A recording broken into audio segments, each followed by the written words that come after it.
अल्लामला जंगलात में शेर को हलाक करके उसके बंजे फरोख्त करने वाले गिरफ्तार। पुरसुकून गांव में फसाद की आग ना भड़काएं। हरिनाथ रेड्डी पर कातिलाना हमले की शदीद मजम्मत। वाईएसआर कांग्रेस पार्टी की क़यादत का बयान। दारुल उलूम सबीरुल हुदा में अबनाए क़दीम साबिक़ तलबा का कामयाब इजलास।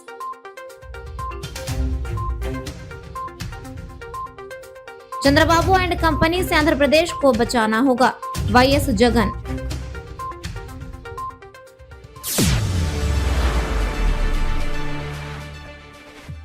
आवाज उर्दू टीवी में आपका इस्तकबाल है। नंदियाल जिले के इनकुत्तापल्ली गांव के एमपीटीसी रुकन हरिनाथ रेड्डी पर हुए कातिलाना हमले की वाईएसआर कांग्रेस पार्टी के जिले सदर कट्टासानी राम भोपाल रेड्डी, साबिक एमएलए शिल्पा रविचंद्र किशोर रेड्डी और एमएलसी साग बादशाह ने शदीद मजम्मत की।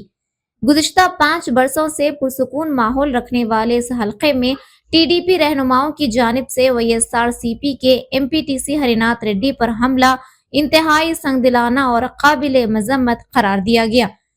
आज बरोज़े जुमेरात पार्टी कायदी ने नंदियाल के एनआईटीसी अस्पताल में जेर इलाज हरिनाथ रेड्डी से मुलाकात की, उनके अहले खाना को दिलासा दिया और मुकम्मल ताउन की यकीन दहानी कराई। मीडिया से मुखातिब करते हुए उन्होंने कहा कि नंदियाल हल्का अब तक पुरसुकून रहा है, मगर टीडीपी के बरसरे इख्तिदार आते ही वाईएसआर सीपी कायदीन और कारकुनों पर हमलों, कत्ल और गारतगिरी के वाकयात बढ़ गए हैं, जिससे अवाम में खौफ और हिरास पैदा हो रहा है। वाईएसआर सीपी कायदीन ने पुलिस से मुतालबा किया कि ऐसे वाकयात का सख्ती से नोटिस लिया जाए और शरपसंद अनासिर के खिलाफ सख्त कार्रवाई की जाए ताकि इलाके में अमन बहाल रहे। उन्होंने याद दिलाया कि मौजूदा हुकूमत के दौर में पुलिस पर भी हमले हुए हैं जो इंतहाई तशवीशनाक हैं। कायदीन ने कहा कि गांव में अमन की फिजा को बरकरार रखना सबकी जिम्मेदारी है और कत्ल और तशद्दुद की सियासत किसी के मफाद में नहीं। इन कायदीन ने मजीद कहा कि इस तरह के वाकयात दोबारा ना हो, इसलिए पुलिस अमन व अमान की बहाली के लिए मौसर इक़दामात करे।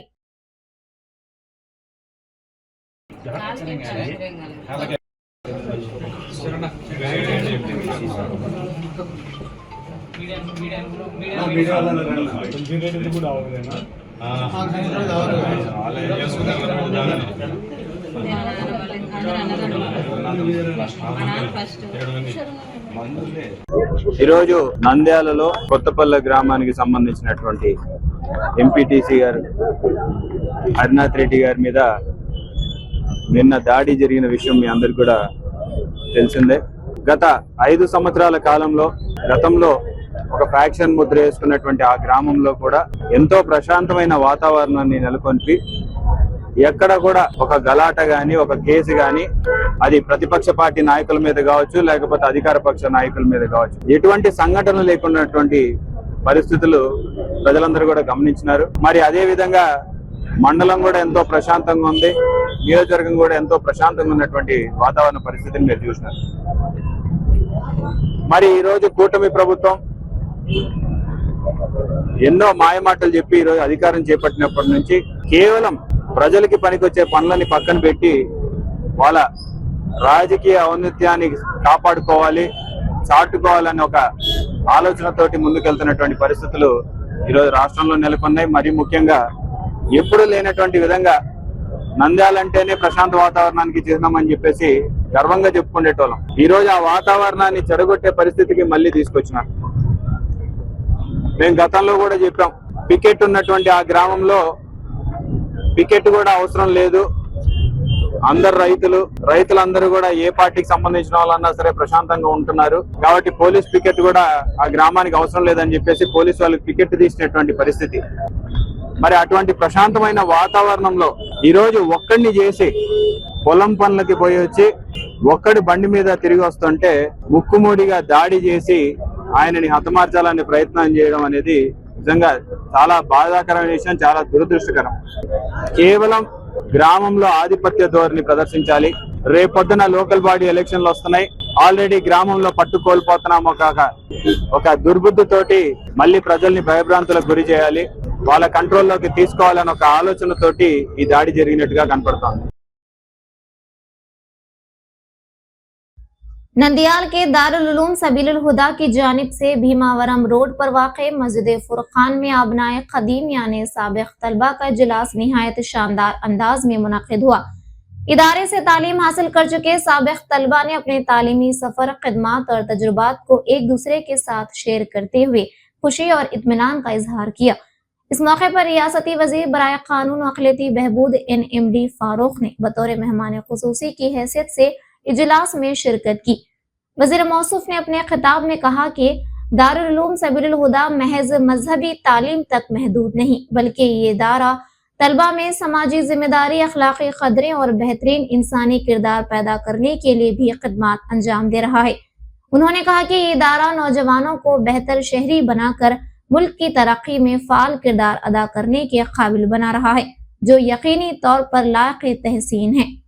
उन्होंने मजीद कहा कि साबिक तलबा आज तिब, तालीम, तिजारत और समाजी खिदमत समेत मुख्तलिफ शोबों में नुमायां खिदमात अंजाम दे रहे हैं, जो इस इदारे की कामयाब इल्मी और तरबियती रिवायत का मुंह बोलता सबूत है। वजीर मौसूफ ने उम्मीद जाहिर की कि यहाँ के तलबा मुस्तकबिल में आला मनाजिल तय करते हुए मुल्क का नाम रोशन करेंगे और कौम की खिदमत में अहम किरदार अदा करेंगे। इजलास में Abdul Hadi minority finance corporation के director Munir Khalil, national educational institutions के सरबराह डॉक्टर इम्तियाज अहमद, शरीफ, मुन्ना अहमद, रफी वली और जिला माइनॉरिटी वेलफेयर ऑफिसर मोहतरमा सबिहा परवीन समेत दीगर मोअज़्ज़ीन ने शिरकत की।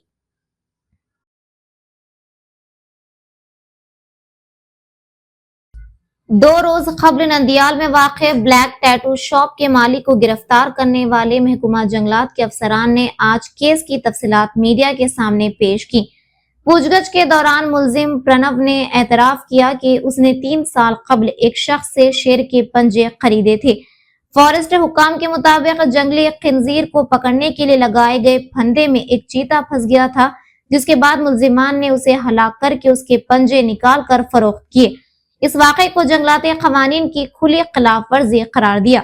नंदियाल जिले के महकमा जंगलात के पुलिस अमला ने वाइल्ड लाइफ प्रोटेक्शन एक्ट के तहत मुकदमा दर्ज करते हुए मुलजिमान को रिमांड पर जेल मुंतकिल कर दिया।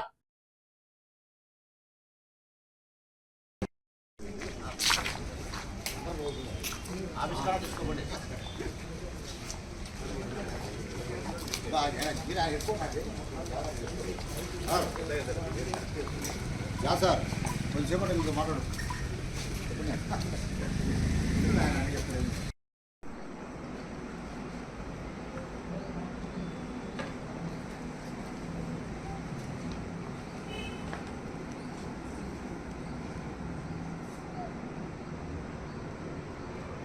మీరు కవర్ చేయాలి చూసి तो कल हमने 10 अक्यूज पकड़े गए हैं यहाँ पे नंदियाल डिस्ट्रिक्ट में पोचिंग, इलीगल हंटिंग और position of wild life articles के लिए। तो उनको हमने BNSS एक्ट और वाइल्ड लाइफ प्रोटेक्शन एक्ट के अंडर बुक किया हुआ है। तो 2 अक्यूज मेन थे। एक अक्यूज से जो लेपर्ड क्लॉज हैं वो बरामद किए गए हैं। 2, एक ने गोल्ड चेन थी, वो आपने फ़ोटो में देखा, गोल्ड चेन में लॉकेट के साथ उसने पहना हुआ था। और टोटल 5 लेपर्ड क्लॉज बरामद किए गए हैं और बाकी के क्लॉज अभी इन्वेस्टिगेशन में है कि वो कहाँ पे हैं। और 3 मेन अक्यूज़ड हैं, बाकी के लोग उनसे लिंक्ड हैं। बायर्स और सेलर्स दोनों ही अक्यूज़ड होते हैं ऐसे केसेस में। ऐसा नहीं है कि जो ले रहा है वो बच जाएगा। तो जो भी बेच रहा है या जो ले रहा है दोनों ही सेम अक्यूज़ है, सेम पनिशमेंट है। उसके तहत 3 साल मिनिमम और मैक्सिमम 7 साल की सज़ा है। तो मेरा यही अनुरोध है मीडिया से कि वो ज़्यादा से ज़्यादा अवेयरनेस फैलाएं लोगों में कि इस तरह के वाइल्ड लाइफ हंटिंग और पोजेशन, वाइल्ड लाइफ हंटिंग गैर कानूनी है और possession of wild life article भी गैर कानूनी है और ये सारी चीज़ें ना करें। तो पूरे कितने लोग को पकड़ के 10 लोगों को पकड़ा है अभी और बाकी अभी इन्वेस्टिगेशन चल रही है, तो बाकी और भी लोग सामने आएंगे। पूरा कितना रिकवर क्या क्या चाहिए? 5 क्लॉज रिकवर किए हैं अभी, 5 लेपर्ड क्लॉज, और बाकी अभी उनसे पता करेंगे किन किन को बेचे हैं इन्होंने, तो उनका भी पता लगाएंगे, CDR वगैरह एनालिसिस करेंगे, तो उनसे कहाँ है उनका फिर पता लगा के उनको बुलाएंगे। ठीक है। अनुराग मीना।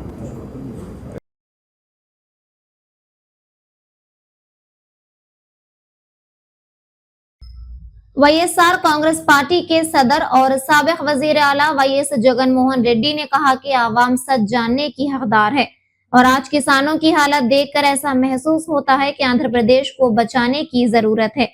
साबिक वजीर आला जगन ने एक सहाफती कॉन्फ्रेंस को मुखातिब करते हुए कहा कि हर हुकूमत का फर्ज है कि किसानों को खुश रखे, क्योंकि जब किसान खुश हों तो रियासत तरक्की करती है।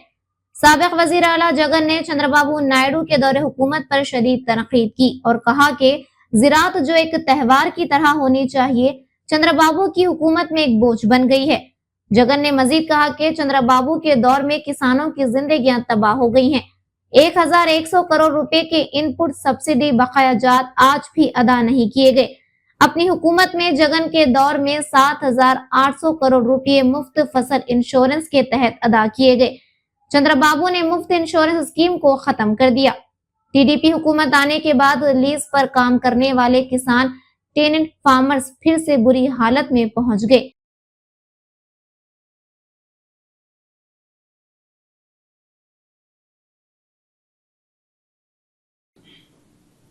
ఇంకా మన మనసుల్లో నుంచి ఇంకా చెరిగిపోలేదు, మననే కనిపిస్తూ ఉంది. అసలు ఆ మోంతా తుఫాను వచ్చినప్పుడు మీ అందరికీ కూడా అవగాహన ఉండి ఉంటుంది. అసలు ఏ రకంగా దానికి బిల్డప్ ఇచ్చారని అంటే, ఇక్కడ నుంచి చంద్రబాబు నాయుడు ఆర్టీజీఎస్ కార్యాలయంలోకి పోయి ఆయనతో పాటు ఆయన కొడుకు, ఆయనకు తోడు ఆయన దత్తపుత్రుడు, ఏ రకంగా ముగ్గురు కలిసి ఏ రకంగా దాన్ని అసలు ఎలాంటి బిల్డప్ ఇచ్చినారు అని అంటే, వాళ్ళు ఇవ్వడము, దానికి తోడు వాళ్ళ ఎల్లో మీడియా, వాళ్ళ ఈనాడు అయితేనేమి, వాళ్ళ ఆంధ్రజ్యోతి అయితేనేమి, వాళ్ళ TV5 అయితేనేమి, అసలు ఏ లెవెల్లో బిల్డప్ ఇచ్చినారు అని అంటే, ఏకంగా వీళ్ళే తుఫానును పీకబట్టి డైవర్ట్ చేసినట్టుగా, అసలు వీళ్ళు గన ఆర్టీజీఎస్లో గన టీవీల ముందర గన ఆ కంప్యూటర్ల మీద వీళ్ళు గన కూర్చోకపోయినంటే అసలు ఇంకా రాష్ట్రంలో తుఫాన్ ఎఫెక్ట్ ఇంకా ఏ స్థాయిలో ఉండేది అని అంటే, వీళ్ళు కాబట్టి దాన్ని ఆపగలిగినారు అన్న లెవెల్లో బిల్డప్ ఇచ్చినారు. బిల్డప్లో చూసిన తర్వాత చివరికి విషయానికి ఎన్నిక వస్తే తుఫాను చేసిన తుఫాను చేసిన బీభత్సం, ఆ డెవెస్టేషన్ తర్వాత ప్రభుత్వం. కానీ చంద్రబాబు నాయుడు పెండింగ్లో ఉన్న ఇన్పుట్ సబ్సిడీ బకాయిలు ఎప్పుడు ఇస్తాడని మాత్రం చెప్పడు. తాను ఇన్సూరెన్స్ రద్దు చేయడం వల్ల, తాను ఇన్సూరెన్స్ కట్టకపోవడం వల్ల నష్టపోయిన ఆ రైతులకు ఎప్పుడు ఆ ఇన్సూరెన్స్ నష్టాన్ని పూడుస్తాడో అని మాత్రం చెప్పడు.